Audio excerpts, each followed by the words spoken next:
ఖమ్మం జిల్లా తిరుమలాయపాలెం మండలం గోపాలపురంలో రెవెన్యూ శాఖ మంత్రి పొంగులేటి శ్రీనివాసరెడ్డి పర్యటించారు. అక్కడ కొత్త పాఠశాల భవన నిర్మాణానికి ఆయన శంకుస్థాపన చేశారు. ప్రజా ప్రభుత్వం అధికారంలోకి వచ్చాక విద్యా వైద్య రంగాలకు పెద్దపీట వేస్తున్నామని ఈ సందర్భంగా మంత్రి అన్నారు. రాష్ట్ర వ్యాప్తంగా ప్రతి నియోజకవర్గంలో టెక్నికల్ విద్య కోసం ఒక అడ్వాన్స్డ్ టెక్నికల్ సెంటర్ను ఏర్పాటు చేస్తున్నామని ప్రకటించారు.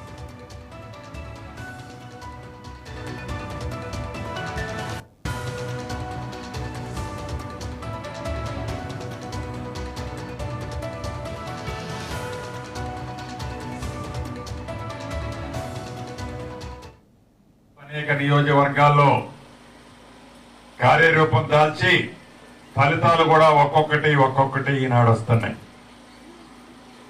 ఈ తిరుమలాయపాలెం మండలంలో విద్యతో పాటు వైద్యానికి కూడా ఈ నియోజకవర్గమే కాదు రాష్ట్ర వ్యాప్తంగా నిరుపేదలకి వైద్యం విషయంలో కూడా ఆనాటి ప్రభుత్వాలు చేసిన వాటికంటే 2 రెట్లు 3 రెట్లు ఎక్కువ ఖర్చు పెట్టి మెరుగైన వైద్యం పేదింటి కుటుంబ సభ్యులకు ఇవ్వాలని ఈ ప్రభుత్వం ఈనాడు అనేక హాస్పిటల్స్ ని మొక్కుబడిగా కట్టడమే కాకుండా కట్టిన హాస్పిటల్స్ లో మంచి డాక్టర్స్ ని ఏర్పాటు చేస్తూ ఆ డాక్టర్స్ తో పాటు మంచి మందులను కూడా అందుబాటులో వస్తూ పేదవాడికి ఎక్కడా ఆర్థిక భారం పడకుండా ఉండే విధంగా వైద్యానికి కూడా ఈ ప్రభుత్వం పెద్దపీట వేసింది.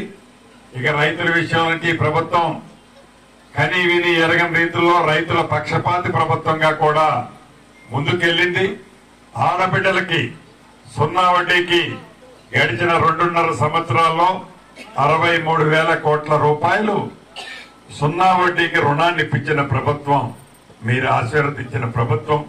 సన్నబియ్యం ఎట్లా ఇచ్చాం, రేషన్ కార్డులు ఇచ్చాం, ఇందిరమ్మ ఇళ్లు 2వ విడత కూడా ఇచ్చాం, 3వ విడత ఇస్తాం, 4వ విడత ఇస్తాం. అదే రకంగా ఈ నెల 31వ తారీఖు వరకు అర్హులైన వాళ్ళని పెన్షన్లు కూడా అప్లై చేసుకోమన్నాం. వచ్చే నెల నుంచి అర్హులైన వారికి కూడా ఈ ప్రభుత్వ పక్షాన పెన్షన్లు ఇవ్వబోతున్నాం. అన్ని సంక్షేమ కార్యక్రమాలు.